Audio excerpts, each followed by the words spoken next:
everyone, welcome to Kika's Chat Reading Corner. I am Shirley, and yes, I am back with my book reviews.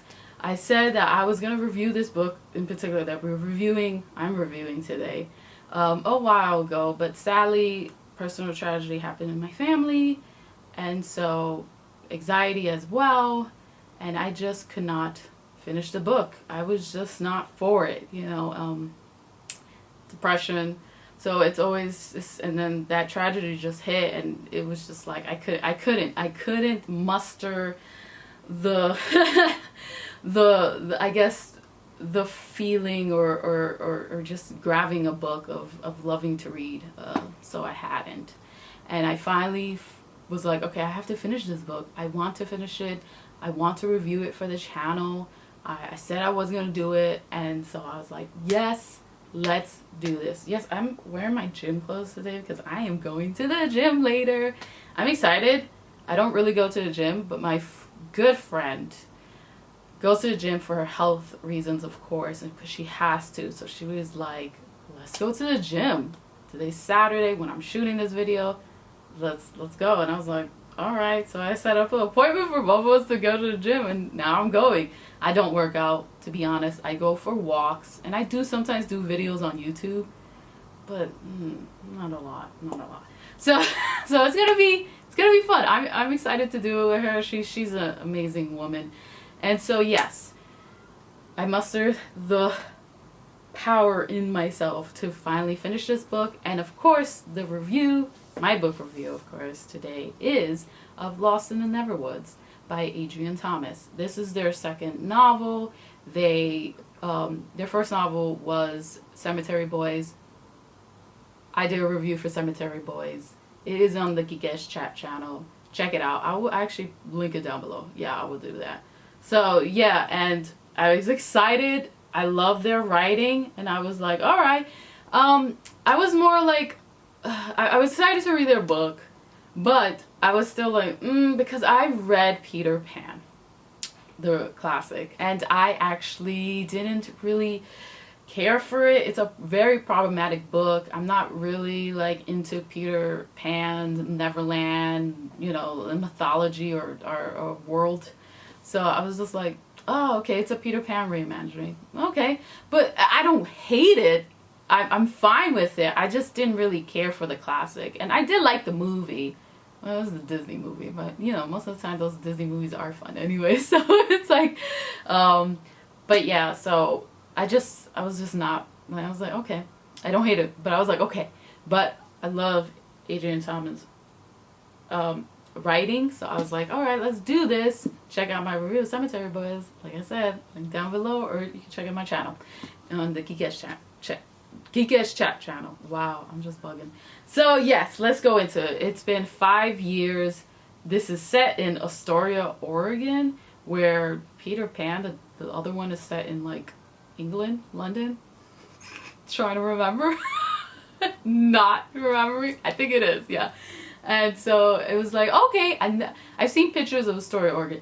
It is amazingly beautiful. So I was like, yeah, okay, I can see why. And I think Adrian's from Oregon. So I was like excited. I was like, okay, cool. It's pretty. The woods are beautiful. The atmosphere, the trees, the horror of like what's beyond like the woods and the dark and not knowing. So it was really cool. I was like, that's a cool setting.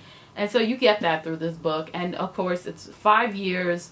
Wendy, John, Michael, those are her brothers. They went to Neverland, but John and Michael never came back.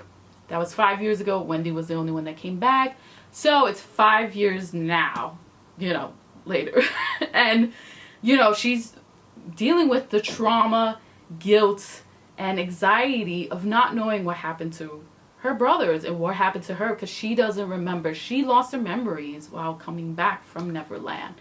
And so on top of all of that, a mysterious boy comes back into her life, but actually she kind of like hit him her car. And then as well as the missing kids are going missing in her town, in Astoria, Oregon. And she is like, what is going on? Just, is it a connection between what happened to her brothers? Is it all a connection? That's why the brothers are, that's why the other kids are missing. And what is this boy doing back? Is it a connection? Oh my god, this boy is probably maybe Peter Pan. Oh wait, he's real? I thought he was fake. I thought he was, you know, a fairy tale and a story that her mother used to tell them, and that she used to tell her brothers, of course. So it's all mystery, all of a connection and what's going on.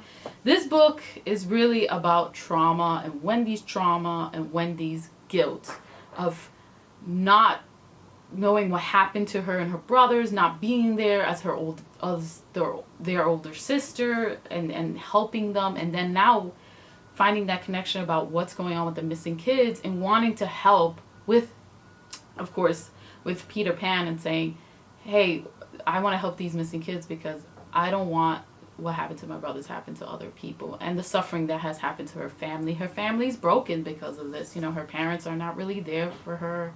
You know, maybe they feel kind of like, from what I was getting in the book, was that maybe it was kind of her fault because she was the older sister. You know, you don't want to put that blame on your child, but it happens. You know, these are human nature feelings. These feelings happen, you know, like jealousy and all that stuff. So maybe they were kind of like blaming her, but also wanting to distance themselves because they want to protect her as well. So it's just, you know, and then you see the feelings of the guilt that Wendy's going through. You see the feelings and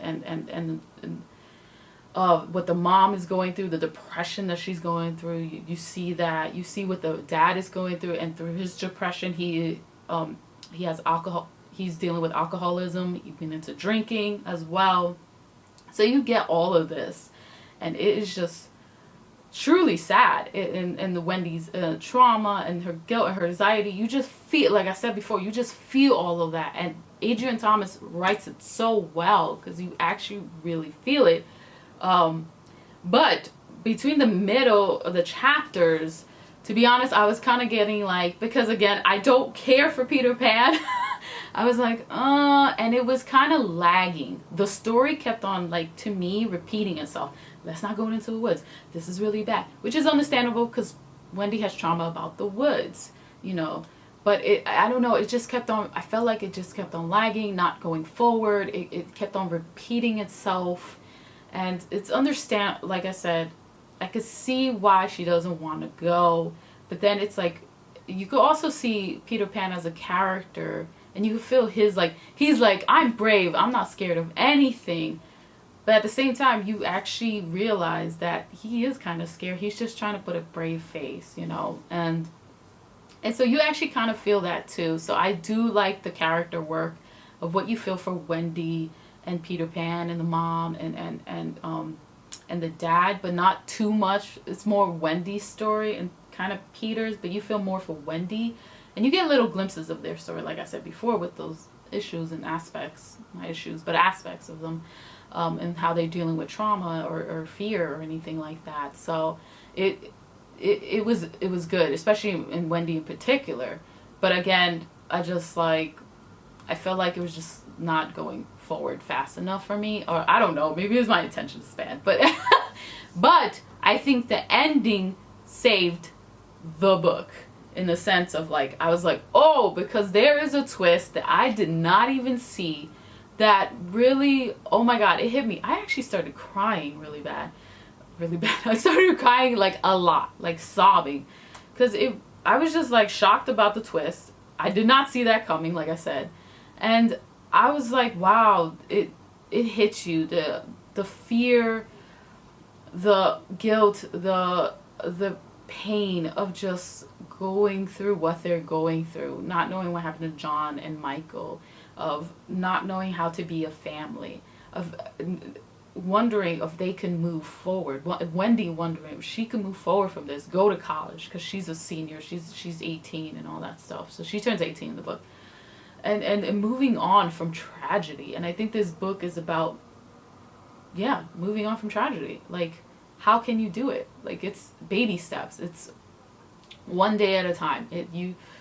one step at a time, you know, and it's hard, and you're gonna fall back, and you're gonna have days where you don't even want to get up or brush your teeth, and there's gonna be days when you actually get up and brush your teeth, and you're gonna clap for yourself and be excited and be like, damn, I actually did that, and be grateful that you got up and brushed your teeth or brushed your hair or anything. And I know, and that's what this book was hitting me, because I know that feeling of not wanting to get up, not even wanting to brush your teeth, not even wanting to take a shower, not even like but their trauma was like really intense because of the missing of John and Michael. So it's about depression, and then just how to move forward little by little each and every day, and just taking these triumphs of just doing little things, going for a walk in the park and be like, yeah, I did that. And that's great. So I love how Adrian wrote those aspects of just the fear, and just how and the depression, anxiety of just trying to get through that trauma and through those issues or you know, things that happen to you as well. So yeah, that was really well done. That ending, oh my god, it just hit you. It was bittersweet. It was sad, but bittersweet. And so I want to do ratings now. And I think we're going to start doing that on Geek Get Shot. Not only for the book reviews, but also for the movies. Because my friend, a good friend of mine, was like, you should do like ratings and stars and all that stuff. And I was like, you know what? Never did that before. I think we did, but I don't remember. It was like, I don't think we did. So I was like, yeah, let's do it. So I am giving this book, because it was good, and then it got kind of like slow, and I was like, again, I don't really care for Peter Pan's mythology. Again, I have to repeat that. Sorry, I'm repeating that a lot. And then the ending just saved it with the bittersweet sorrow, but kind of just triumphant, like trying to move on ending as best as you can. So I would give it a 3.5 out of 5 stars. So yeah, that's actually, yeah, because I was going to give it a 3, but that ending really, like a 3 out of 5 stars, but that ending, so good, but also so sad. Whew, just life hits you, man. Life hits you, and it's just trying to get through it. Just trying to get through it each and every day, man. That's the best you could do, right? So yes, 3.5 out of 5 stars. Yeah, I was like messing up a little bit right there, but yeah, thank you.